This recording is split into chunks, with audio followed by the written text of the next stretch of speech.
Very good morning students. मैं रजत स्वागत करता हूँ आपका अपने यूट्यूब चैनल मैथ्रेस मिरर पे। अपने इम्पॉर्टेंट एमसीक्यूज़ जो कि पॉलिटेक्निक के जो क्वेश्चन पेपर्स आने वाले हैं या जो पॉलिटेक्निक के एग्जाम होने वाले हैं वो मल्टीपल चॉइस के क्वेश्चन होने वाले हैं, यानी एमसीक्यूज़ होने वाले हैं। तो उन एमसीक्यूज़ इंपॉर्टेंट एमसीक्यूज़ को मैं अपने चैनल पे करा रहा हूँ, उसकी सीरीज़ को हम लोग अभी आगे बढ़ा रहे हैं। और आज का जो हमारा टॉपिक है वो है एनर्जी कंजर्वेशंस का। ठीक है, एनर्जी कंजर्वेशन सभी ब्रांच का कॉमन सब्जेक्ट है, फोर्थ सेम का। ठीक है, फोर्थ सेम और सिक्स्थ सेम दोनों ही सेमेस्टर में ये पेपर है। केमिकल इंजीनियरिंग और अदर में जो है वो सिक्स सेम में है, कुछ में सेकंड में है। तो इस सब्जेक्ट को कंटिन्यू कर रहे हैं आज हम लोग। और आज इस सब्जेक्ट का सबसे इंपॉर्टेंट टॉपिक जहाँ से आपके क्वेश्चन मिलने की संभावना ज़्यादा है, ठीक है, वहाँ से हम लोगों ने टॉपिक को उठाया है। और आज का जो हमारा टॉपिक है वो है ECBC। ठीक है, ECBC। ठीक है, ये एक बिल्डिंग्स का कोड होता है, एक तरीके से मानक होता है किसी बिल्डिंग का। ठीक है, किसी भी बिल्डिंग की एनर्जी को कंजर्व करने का, ठीक है, या एनर्जी को डिफाइन करने का एक मानक है जो सरकार ने बनाया है। क्या है ये, इसके किस तरीके से इसके एमसीक्यू क्वेश्चन आने वाले हैं, आइए वो सब हम लोग फटाफट देखते हैं। ठीक है, तो पहला क्वेश्चन, सबसे पहला क्वेश्चन उठता है कि ECBC का क्या मतलब है। ठीक है, ECBC का क्या मतलब है। ऑप्शन आपके सामने चार दे रखे हैं: electrical conduct in building construction, energy conservation building code, electrical credit building code, energy credit in building construction. ठीक है, तो बेटा ये नहीं होगा, ये भी नहीं है, ये भी नहीं है। इसका जो सही आंसर है वो है आपका एनर्जी कंजर्वेशन बिल्डिंग कोड। ठीक है, ECBC की फुल फॉर्म क्या है? Energy conservation building code. क्या? Energy conservation building code. ठीक है, ये कब बनाई थी? तो ये भारत सरकार ने ये कोड सन 2007 में बनाए थे। यानी 2007 में भारत ने एनर्जी कंजर्वेशन बिल्डिंग कोड से रिलेटेड जितने भी कोड थे, जितने भी गाइडलाइंस थे, वो जारी किए थे। ठीक है, चलिए नेक्स्ट क्वेश्चन देखते हैं। ये सारे के सारे क्वेश्चन आपके एग्जाम्स के हिसाब से बहुत इंपॉर्टेंट है बेटा। ठीक है, क्वेश्चन है ऊर्जा संरक्षण भवन संहिता ECBC। ठीक है, ECBC कब लागू की गई? तो बेटा ये एक तरीके से मैं फिर आपको दोबारा बता दे रहा हूँ, ECBC energy conservation building code. इसमें क्या है, बिल्डिंग्स जितनी भी होती हैं, जितनी भी भारत में बिल्डिंग्स बनेंगी, मकानात बनेंगे, ठीक है, उनके एनर्जी कंजर्वेशन, वो कितनी एनर्जी यूज़ कर सकते हैं, क्या उनके एफिशिएंसी के क्राइटेरिया होने चाहिए, ये सारी चीज़ें इसमें डिफाइन की गई हैं, इसमें लिखी गई हैं कि आपकी बिल्डिंग के मानक ये होने चाहिए। ठीक है, उन मानकों की किताब को हम क्या बोलते हैं, या उन मानकों के संकलन को हम बोलते हैं क्या? Energy conservation building code. यानी वो सभी नियम अगर जिस किताब में लिखे हैं उसको हम बोल देते हैं एनर्जी कंजर्वेशन बिल्डिंग कोड। और ये कब आया था बेटा? तो ये आया था 2007 में। इससे पहले भी मैंने बताया, अभी मैं बता रहा हूँ, सन 2007 में एनर्जी कंजर्वेशन बिल्डिंग कोड को भारत में लागू किया गया। ठीक है, चलिए आपके दो क्वेश्चन यहाँ से, बहुत बेसिक क्वेश्चन अगर पूछेगा तो वो यहाँ से पूछ लेगा। ठीक है, तो यहाँ से क्वेश्चन बनने की संभावना है आपकी। नेक्स्ट देखते हैं। अब ECBC कोड, ECBC मतलब एनर्जी कंजर्वेशन बिल्डिंग कोड में किस प्रकार के भवन शामिल हैं? ECBC में किस प्रकार के भवन शामिल है? तो सबसे नंबर 1 पे क्या ऑप्शन दे रखा है आपका? कंडक्टेड को connected load 50 kilowatt to 100 kilowatt, 10 kilowatt to 100 kilowatt, या 100 किलोवाट टू 120 किलोवाट, या 120 टू 100। तो बेटा आपका आंसर जो है वो यहाँ पर है, इसमें कुछ समझाना नहीं है, बस डायरेक्ट आप आंसर याद कर लीजिए कि एनर्जी कंजर्वेशन बिल्डिंग कोड कहाँ तक लगता है? जब तक 100 किलोवाट से लेकर के 120 किलोवाट के बिल्डिंग कोड्स में एनर्जी कंजर्वेशन बिल्डिंग कोड लगता है। यानी ऐसी इमारतें जिनमें 100 किलोवाट से लेकर 120 किलोवाट तक का खर्चा होगा, उनमें एनर्जी कंजर्वेशन बिल्डिंग कोड लागू होता है। ठीक है, चलिए नेक्स्ट देखते हैं। BEE के तहत काम करता है। ठीक है, BEE के तहत काम करता है। तो बेटा इसका जो आंसर है वो आप डायरेक्ट याद कीजिए, मिनिस्ट्री ऑफ पावर। इसमें नॉट एक्सप्लेनेशन का कुछ वो नहीं है कि क्या एक्सप्लेन किया जाए, तो इसमें आप याद रखिए मिनिस्ट्री ऑफ पावर के अंतर्गत ये सारी चीज़ें आती हैं। यानी ऊर्जा विभाग है ना, बोलते हैं ऊर्जा एंड संरक्षण। ठीक है, तो जो सेंट्रल के ऊर्जा मंत्री या वो सारे लोग होते हैं वो इन सब चीज़ों को देखते हैं। ठीक है, नेक्स्ट देखते हैं। अगला है ऊर्जा संरक्षण भवन कोड पर लागू होता है। यानी एनर्जी कंजर्वेशन बिल्डिंग कोड लागू होता है। कौन कौन सी इमारतों पे लागू होता है? सरकारी इमारतों पे लागू होता है क्या? हाँ होता है। प्राइवेट बिल्डिंग पे लागू होता है क्या? होता है। भैया एनर्जी को नहीं पता कि बिल्डिंग सरकारी है कि प्राइवेट है ना? तो इसलिए जो आपका जो कोड है वो दोनों पर ही लागू होता है, सरकारी बिल्डिंग पे भी और प्राइवेट बिल्डिंग पे भी। ठीक है, तो आप यहाँ पर लगा दीजिए सी। ठीक है, energy conservation building code is applied to both A and B, government building also the private building. तो एनर्जी कंजर्वेशन बिल्डिंग कोड सभी बिल्डिंगों पर लागू होता है, प्राइवेट हो, सरकारी हो, अर्ध सरकारी हो, ठीक है, कैसी भी हो। चलिए नेक्स्ट देखते हैं। ईसीबीसी को लागू करने के लिए भारत को कितने जलवायु क्षेत्रों में बांटा गया है? ठीक है, तो आप इसको ऐसे याद रखिए कि इसको 5 जलवायु क्षेत्रों में बांटा गया है।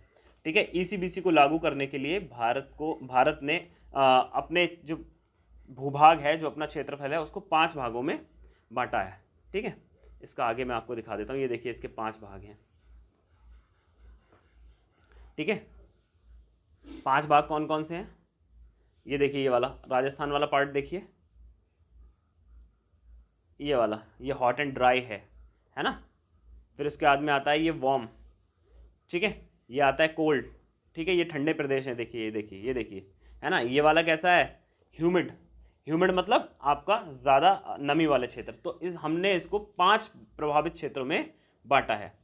ठीक है, भारत को जहाँ पर ज़्यादा गर्मी पड़ती है उसको हम लोगों ने रेड कर दिया है, जहाँ पर अधिक गर्मी पड़ती है, ठीक है, और उसको रेड कर दिया है। जहाँ पर वो नमी ज़्यादा होती है और गर्मी भी ज़्यादा होती है, वहाँ पे हम लोगों ने क्या कर दिया? ऑरेंज कर दिया है। इस तरीके से उसको अलग अलग जोन्स में बांटा गया है, और प्रत्येक जोन के लिए एनर्जी कंजर्वेशन बिल्डिंग कोड अलग अलग होते हैं, उन पे नियम अलग अलग लागू होते हैं। तो हमने भारत को कितने भागों में बांट दिया बेटा? 5 भागों में बांट दिया है।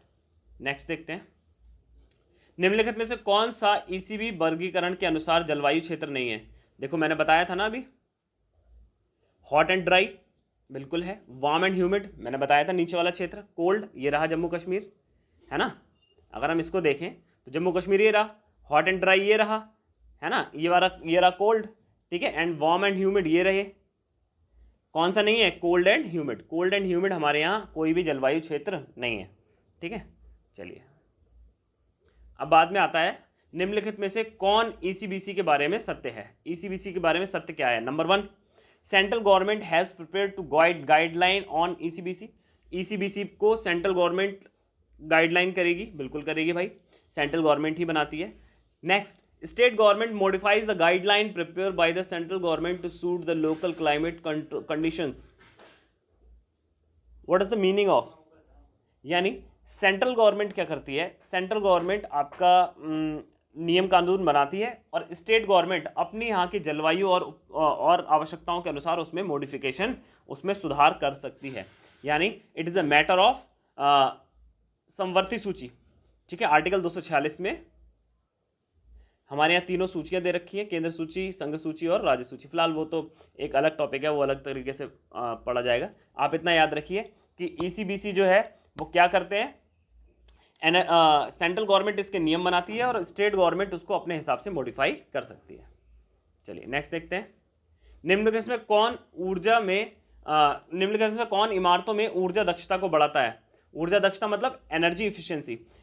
क्या ऐसी चीजें, क्या ऐसे फैक्टर्स होते हैं जो किसी भी बिल्डिंग के अंदर एनर्जी इफिशियंसी को बढ़ाते हैं? तो number 1, light pipes, number 2 triple glaze windows, number C building integrated solar photovoltaic panels. Number 1 light pipes बिल्कुल फैलाते हैं, ट्रिपल ग्लेज विंडोज ये भी करते हैं, है ना, and building integrated solar photovoltaic panels ये क्या करते हैं? ये भी सूरज की ऊर्जा को इलेक्ट्रिसिटी में चेंज करते हैं। तो हमारा यहाँ जो आंसर होने वाला है वो होने वाला है all of the above.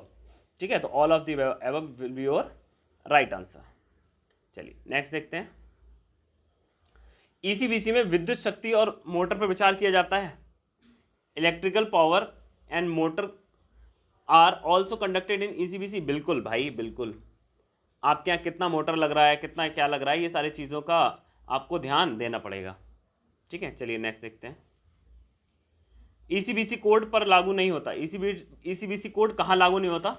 Number 1, buildings that do not use either electricity और फॉसिल फ्यूल, नंबर 1 बात। Number B, building that are energy primary for manufacturing process. अब देखिए, नंबर 1 कह रहा है ऐसे बिल्डिंग जो इलेक्ट्रिसिटी यूज नहीं करेंगे और जो हमारे फॉसल फ्यूल हैं, जो हमारे ईंधन है उनका प्रयोग नहीं करेंगे, यानी ऐसे बिल्डिंग जो आगे भविष्य में ना तो इलेक्ट्रिसिटी का प्रयोग करेंगे ना हमारे किसी तरीके के फॉसल फ्यूल का प्रयोग करेंगे, उन बिल्डिंग्स पर ईसीबीसी लागू नहीं होता। ठीक है, क्यों? क्योंकि वो बिल्डिंग यूज ही नहीं करने वाले। ठीक है, next, equipment that use energy primarily for manufacturing process, यानी ऐसे इक्विपमेंट जो प्राइमरी मैन्युफैक्चरिंग प्रोसेस में यूज होते हैं, ठीक है, उन पे भी ईसीबीसी लागू नहीं होता है, ये हैवी इंडस्ट्रीज में यूज होता है। ठीक है, चलिए नेक्स्ट देखें। ऊर्जा प्रदर्शन सूचकांक ईपीआई की गणना के आधार पर की जाती है। ऊर्जा ऊर्जा सूचकांक इंडेक्स यानी एनर्जी परफॉर्मेंस इंडेक्स है ना, एनर्जी परफॉर्मेंस इंडेक्स की गणना किसके आधार पर की जाती है? तो ये बेटा की जाती है total building annual energy consumption. ठीक है, इसके आधार पर की जाती है। इसमें कुछ एक्सप्लेन करने का नहीं है, आप इसको बस याद रखिए। ठीक है, यहाँ क्वेश्चन यहाँ से ईसीबीसी से अगर हार्ड क्वेश्चन की तरफ जाएगा तो यहीं तक जाएगा बस। अगला क्वेश्चन आता है, एक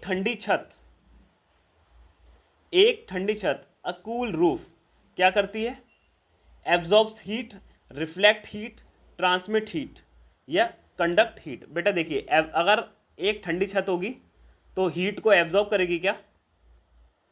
अगर वो हीट को एब्जॉर्ब करेगी तो क्या होगा? अगर वो हीट को एब्जॉर्ब करेगी तो क्या होगा?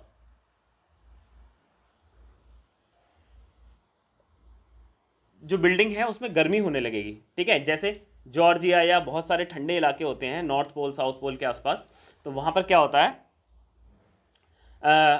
वहाँ पर जो बिल्डिंग्स होते हैं उन बिल्डिंग्स के अंदर क्या होती हैं, हीट को ट्रैप करने के लिए, ऑब्जर्व करने के लिए उनकी छतों पर इस तरीके से शीशे लगाए जाते हैं जिससे कि हीट एक बार अंदर तो आ जाए लेकिन बाहर ना जाए। तो ठंडे क्षेत्रों में यूज़ करते हैं, लेकिन हमें क्या करना है, ठंडे क्षेत्रों में नहीं, गर्म क्षेत्रों में ठंडी छत बनानी है ना। तो नंबर 1 वाला हमारा गलत हो गया। ये कहाँ पर यूज़ होगी? ठंडे क्षेत्रों में यूज़ होगी। रिफ्लेक्ट हीट यानी जो हीट आ रही है उसको रिफ्लेक्ट कर दे, आ रही है उसको रिफ्लेक्ट कर दे, आ रही है उसको रिफ्लेक्ट कर दे, इस तरीके से कर दे तो काम चलेगा। हाँ बिल्कुल चलेगा। क्यों? क्योंकि हीट आएगी, अंदर नहीं घुसेगी, बाहर से बाहर ही चली जाएगी। तो हमारा जो सही आंसर होना है वो होना है रिफ्लेक्ट हीट। ठीक है, तो reflect heat will be your right answer. चलो यहां पे देखो दिखाया गया है इस वाले में, एक ठंडी छत है, वो क्या कर रही है? रिफ्लेक्ट कर रही है। देखो वार्म रूफ जो होगी वो क्या करती है? सारी हीट को, जो भी हीट आ रही है उसको रिफ्लेक्ट ना करके कहां भेज दे रही है? अंदर भेज दे रही है। तो यहां पे देखिए छत का जो कलर है वो कैसा हो गया है? जो अंदर कमरे का कलर है वो रेड हो गया है, यानी गर्म हो गया है। लेकिन जो ठंडी छत होंगी वो क्या करेंगी? हीट आ रही है, आ रही है, आ रही है, अंदर ना जा रही है, सीधे कहाँ जा रही है? बाहर की तरफ चली जा रही है। तो यहाँ पर हमारी देखो छत कैसी है? छत हमारी कोल्ड है। ठीक है, तो ये वार्म रूफ और कोल्ड रूफ में अंतर होता है। ठीक है, चलिए नेक्स्ट देखते हैं। अगला है LPD in ECBC refers to. LPD क्या होता है? ईसीबीसी के अंदर एलपीडी क्या होता है? तो बेटा वो होता है, आपको ज़्यादा रटने उसकी ज़रूरत नहीं है एक्सप्लेनेशन की, आप सीधा समझिए, लाइटनिंग पावर डेंसिटी। तो लाइटनिंग पावर डेंसिटी जो होती है वो ईसीबीसी के अंदर जहाँ भी कहीं एलपीडी यूज़ होगा वहाँ पर उसका मतलब होगा लाइटनिंग पावर डेंसिटी। ठीक है, चलिए नेक्स्ट देखते हैं। Which one is not a fenestration? तो क्या होंगे बेटा? वॉल्व्स फेनेस्ट्रेशन नहीं होते हैं, बाकी विंडोज होती हैं, स्काईलाइट होती है, वेंटिलेटर्स होते हैं।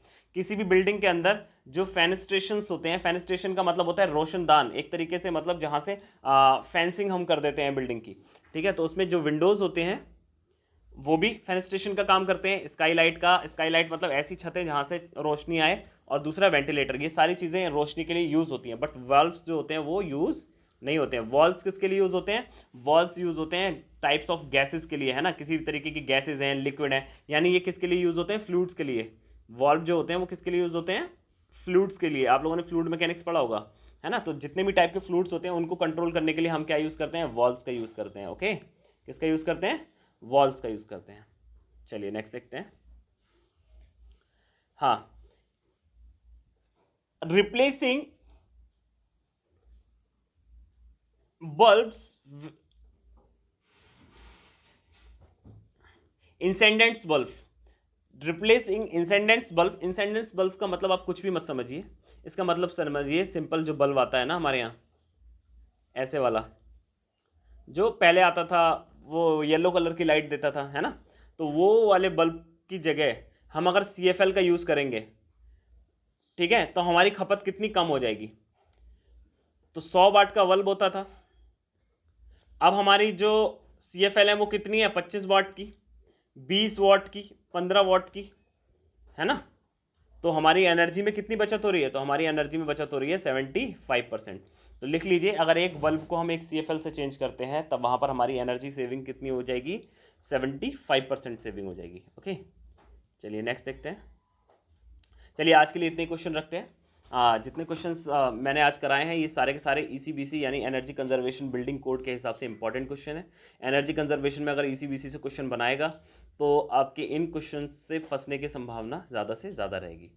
ठीक है, तो इस चीज़ को ध्यान में रखते हुए आपके क्वेश्चन तैयार किए गए। मिलते हैं नेक्स्ट किसी लेक्चर में, तब तक अपने घर पर रहिए, सुरक्षित रहिए, घर वालों का ख्याल रखिए, बहुत ज़रूरत होने पर ही घर से बाहर निकलिए, कोरोना गाइडलाइंस का पालन करिए। मिलते हैं नेक्स्ट लेक्चर में, तब तक के लिए हमारे चैनल को शेयर कीजिए, सब्सक्राइब कीजिए। हमारे चैनल पर सभी प्रकार के आपके MCQs आपके सब्जेक्ट के हिसाब से, क्वेश्चन पेपर के हिसाब से बनाए गए हैं। ठीक है, आप खुद भी देखिए, अपने कॉलेज के ग्रुप्स में डालिए, जिससे कि हम लोग ज़्यादा से ज़्यादा लोगों तक पहुँच सकें और ज़्यादा से ज़्यादा लोगों तक हमारा फ़ायदा हो सके। ठीक है, मिलते हैं नेक्स्ट लेक्चर में, तब तक के लिए धन्यवाद।